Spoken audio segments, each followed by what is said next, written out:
Once upon a time, in a small African village, nestled between rolling hills and dense, mysterious forests, there lived two sisters, Amara and Nia, whose bond was unbreakable and whose laughter filled the village like sunlight breaking through the morning mist.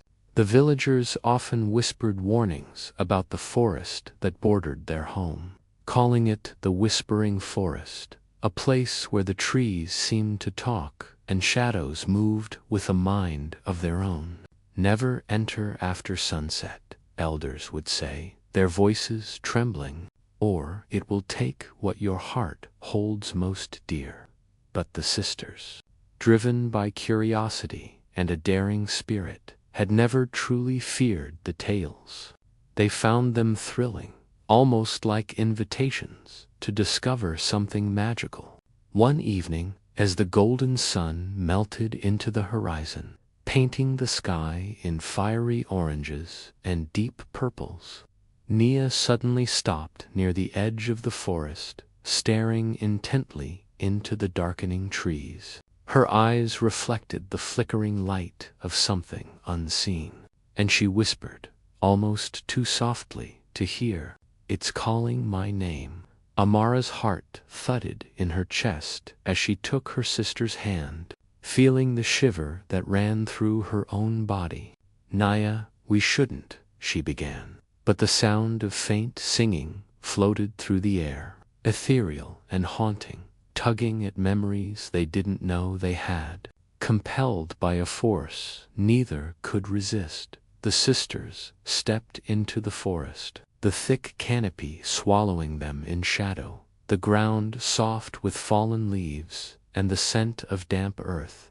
Every step felt alive, as if the forest itself was guiding them deeper, the whispers growing louder and more insistent. Strange shapes flickered at the edge of their vision, teeny lights hovering like fireflies, then vanishing before they could focus, and the songs shifted, sometimes echoing their own voices, calling their secrets back to them. Hours passed, though time felt meaningless in the heart of that enchanted place. And suddenly they found themselves in a clearing bathed in moonlight, where a single ancient tree stood with branches stretching like arms, leaves shimmering silver. There, on the ground, lay a small wooden box carved with symbols that neither sister recognized. Trembling, Amara reached down, lifting the box with a mixture of awe and fear. The whispers grew urgent, almost pleading. "Open it," they seemed to say, and as the lid creaked, a soft, golden glow spilled out, illuminating the sisters' wide eyes. Within, a collection of delicate charms, each etched with stories of past villagers, shimmered, and they realized that the forest wasn't trying to harm them, it was testing them, offering a choice: to take what glowed without understanding, or to respect the mystery that had summoned them. The sisters exchanged a glance, their bond stronger than ever, and slowly, together, they placed the charms back into the box, honoring the forest's quiet wisdom. That night, as they returned to their village under the watchful gaze of the stars, the whispers faded into gentle rustling, leaving a lingering sense of wonder and a new understanding that courage and respect walk hand in hand, and sometimes the greatest adventure lies in listening, not taking. And from that night on, Amara and Nia never feared the forest again, they only revered it, carrying the lesson in their hearts that some mysteries are meant to guide, and that the love between sisters could face even the whispers of the unknown.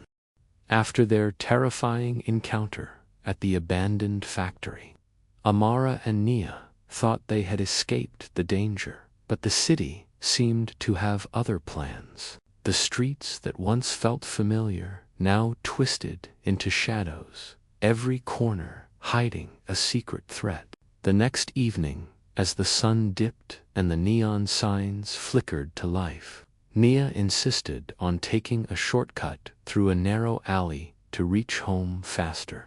Amara hesitated, sensing unease in the air. The wind carried whispers, almost like a warning, and the distant hum of traffic could not drown the faint, chilling laughter that seemed to follow them.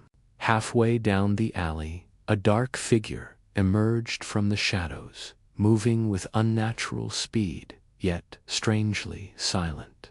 Nia froze, her phone slipping from her hand as the figure gestured, almost beckoning them forward, its intentions unreadable.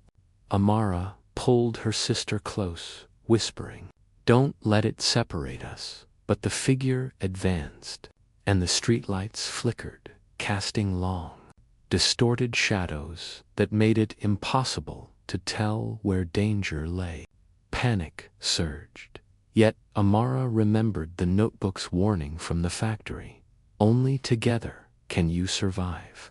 They linked hands tightly, backing slowly, scanning every corner, every doorway, searching for an escape. Suddenly, a crate toppled over behind them, startling the figure, and in that moment, Nia's quick thinking kicked in. She grabbed a discarded metal pipe, swinging it to make noise and create a distraction, causing the shadowy figure to hesitate.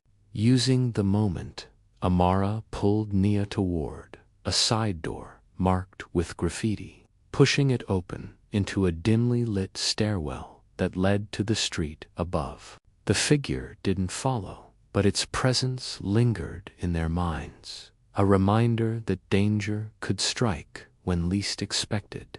As they emerged into the brighter street, the sisters took a moment to catch their breath, leaning against a wall, hearts hammering in unison. Nia looked at Amara, tears in her eyes, and whispered, "I don't know what it wants, but it felt like it was targeting me." Amara hugged her tightly, murmuring, "Whatever it is, we face it together, always." The sisters realized that the danger wasn't just physical, it was psychological, designed to instill fear and test their trust in each other. Over the next hours, they retraced their steps, observing patterns of shadows and subtle movements that hinted at someone or something was tracking them. They noticed messages etched into walls in faint chalk, cryptic warnings. "Sisters, beware. One wrong move could be the last." Their city, once a place of comfort, had transformed into a maze of hidden threats, and the sisters understood that vigilance and courage were now their only weapons. That night, as they returned home safely but shaken, Amara and Nia sat together in their room, planning, strategizing, and reinforcing their promise to protect one another at all costs. The bond between them had grown stronger, tempered by fear, sharpened by danger, and illuminated by the understanding that together they could survive anything the shadows sent their way. They knew the city held more secrets, more threats waiting in silence, and only by staying united could they hope to navigate the perilous path ahead. And so, the sisters resolved that no alley, no darkened corner, no lurking figure would ever come between them, not if they kept their trust, courage, and love intact. The next morning, the city seemed deceptively calm, the bright sunlight streaming through apartment windows, giving no hint of the shadows that had stalked Amara and Nia the night before. Yet the sisters couldn't shake the feeling that danger was closer than ever. As they prepared for their day, Nia's phone buzzed with a call from an unknown number, the screen glowing ominously. Hesitating only for a second, she answered, and a distorted voice whispered, "It's coming for her. Only you can stop it." Her hand shook as she handed the phone to Amara, whose eyes widened at the urgency in Nia's voice. The sisters knew instantly that the threats were escalating. They were no longer just shadows in alleys or warnings. In abandoned buildings, someone was orchestrating events, guiding danger toward them, and time was running out. Determined to act, Amara suggested they visit their trusted neighbor, Mr. Kofi, an elderly man who had lived in the neighborhood for decades and whose knowledge of the city's secrets was unmatched. He listened carefully as the sisters recounted every strange encounter, every whispered warning, and every shadow they had seen.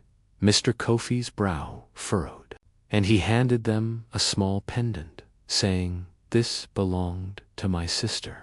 It's said to protect those who wear it together. Keep it close, and remember the bond between sisters is stronger than fear itself." Feeling a mixture of hope and apprehension, Amara and Nia placed the pendant around their necks, united in resolve. As evening fell, the city's streets seemed to pulse with hidden life, and the sisters knew that the next test would come soon. Their instincts were confirmed when, while walking home through a quiet park, Nia felt a tug on her sleeve, spinning to see no one there, only the shadows of trees stretching unnaturally long. Then the phone rang again, the same unknown number. This time a message appeared: "Trust no one. Even those closest to you may not be who they seem." Fear gripped them, yet the sisters stood firm, realizing that panic would only give the threat more power. Moving cautiously, they decided to stick to the crowded streets, blending in, watching for any signs of movement. Suddenly, a figure darted past, bumping into Nia and disappearing into the crowd, leaving behind a small, folded note. Hands trembling, Amara unfolded it. "Meet at the old rooftop at midnight. The truth will be revealed." They exchanged nervous glances, but knew that ignoring it could have deadly consequences. That night, as they climbed the creaking stairs to the abandoned rooftop, every sound amplified their heartbeat, every flicker of light a potential danger. When they reached the top, the city skyline stretched endlessly before them, lights twinkling like stars, and there, in the shadows, a figure emerged, not threatening, but familiar. It was someone from their past, someone they trusted deeply, holding information that could save lives if they only listened carefully. In that moment, the sisters realized that danger wasn't always visible, that threats could be hidden behind familiar faces, and that courage meant making split-second decisions to protect each other. As they prepared to hear the truth, their hearts pounded, knowing that the choices they made tonight could change everything. They clung to each other, ready to face whatever revelation awaited, strengthened by the knowledge that together they could survive even the darkest schemes of the city. The midnight wind whipped through the rooftop as Amara and Nia faced the shadowy figure who had called them there, their hearts hammering with a mixture of fear and anticipation. The city below slept, unaware of the silent drama unfolding above its glowing skyline. The figure stepped forward, revealing himself as Yahi, a close family friend whose calm eyes now held urgency. "There's someone targeting you both," he said, voice low but firm, "and it's not random, it's personal. You need to trust each other more than anyone else." The sisters exchanged tense glances, absorbing the gravity of his words. Yahi explained that a dangerous individual, jealous of their family's influence in the community, had been orchestrating the events from the shadows, creating fear to isolate and control them.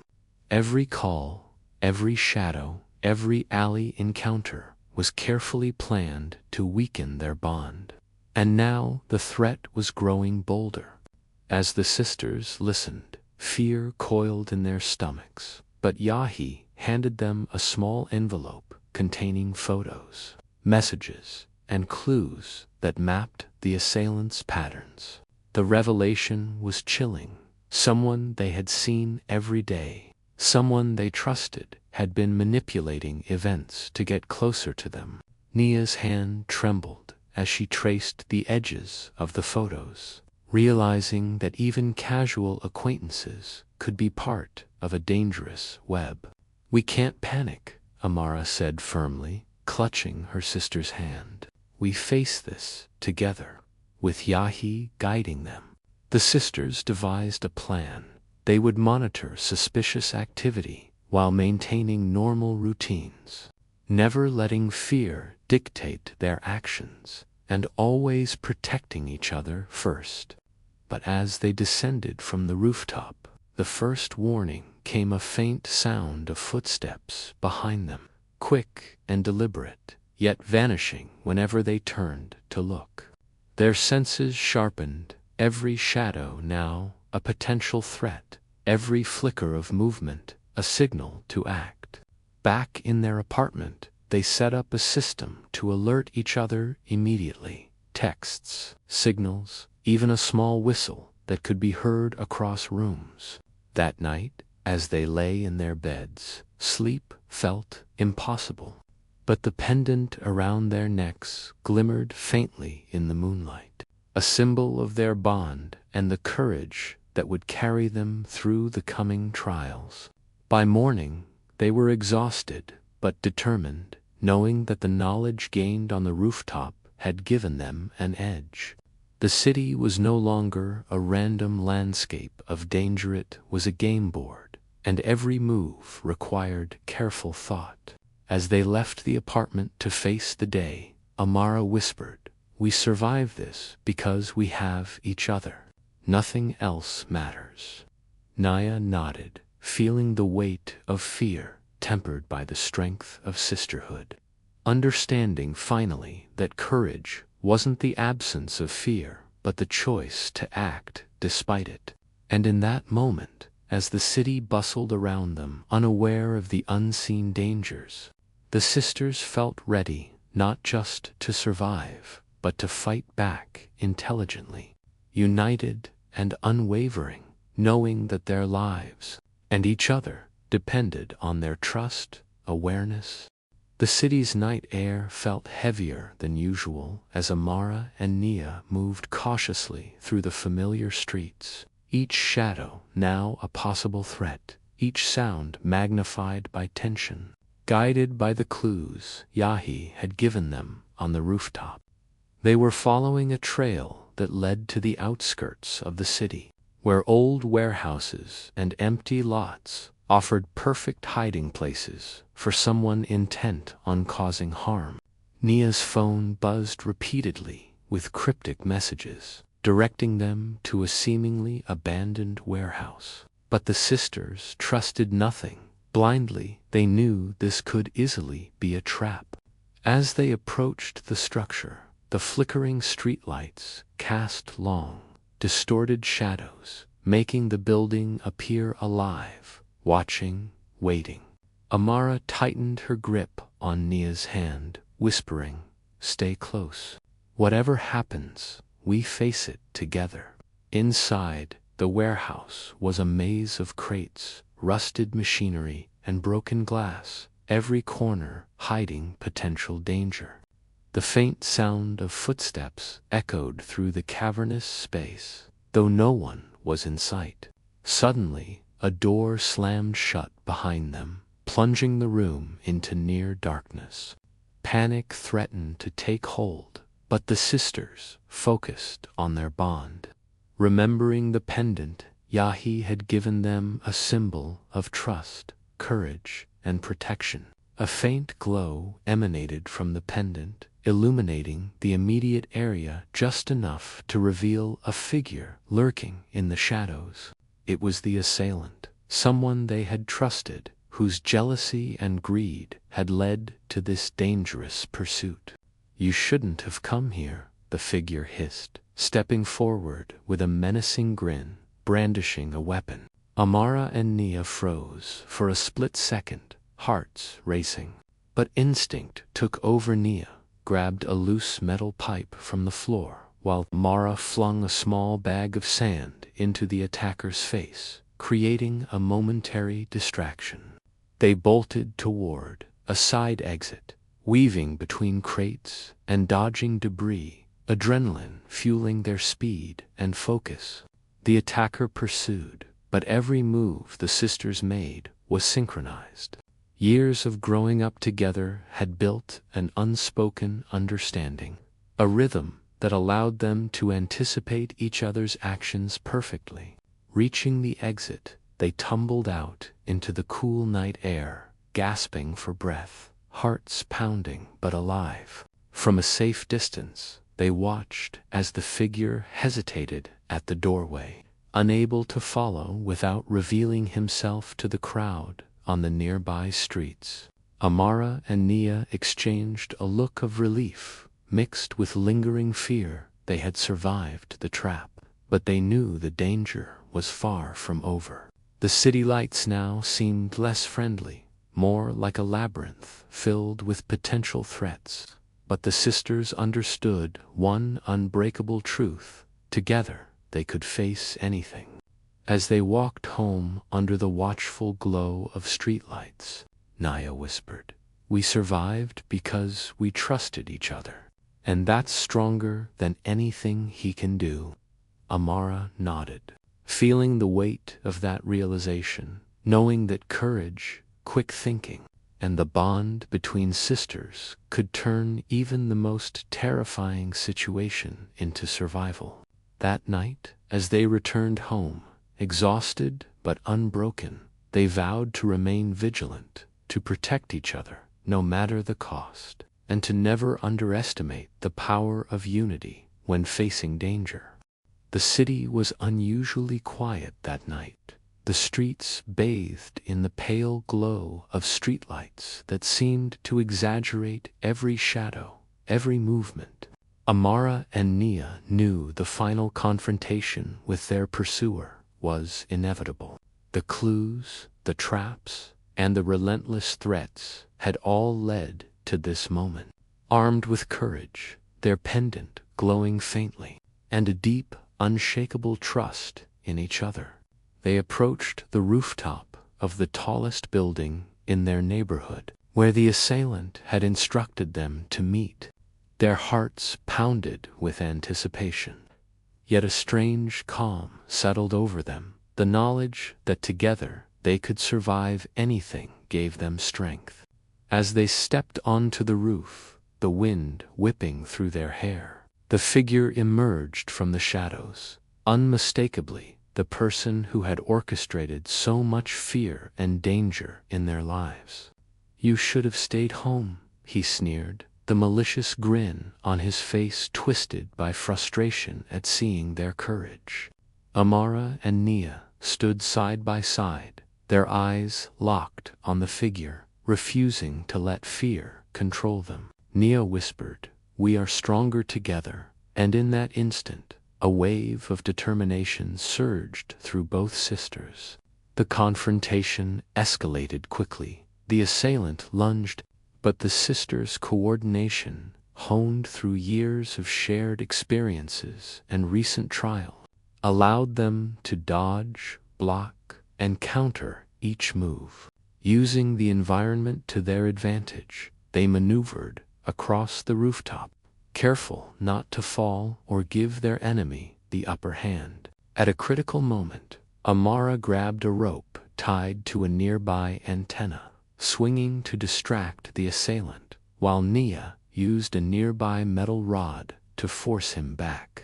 The struggle was intense, but neither sister wavered.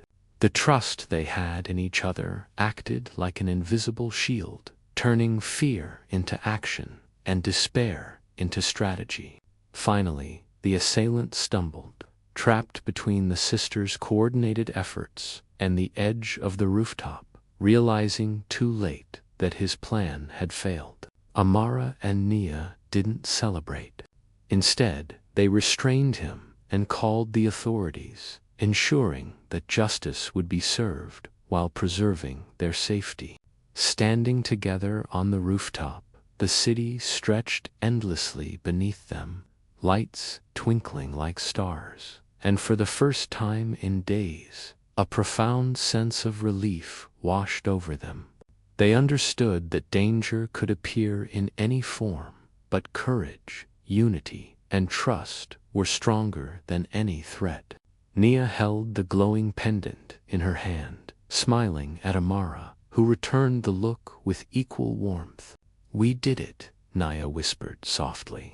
"Together," Amara replied. From that night on, the sisters moved through their modern African city with renewed confidence, aware that the shadows might always exist, but nothing could break the bond they shared.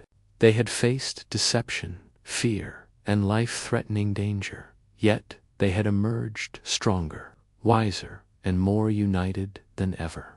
And in the quiet moments of reflection, as the city hummed below, they realized that their greatest power lay not in weapons, tricks, or escape plans, but in their unwavering love, courage, and loyalty to one another. The ordeal had tested them in ways they never imagined, but it had also proven that sisters, standing together, could survive anything, even threats that seemed impossible to overcome. The city might sleep unaware, but Amara and Nia knew the truth. Life was unpredictable. Danger could strike anywhere, and the bond of sisters could truly save lives.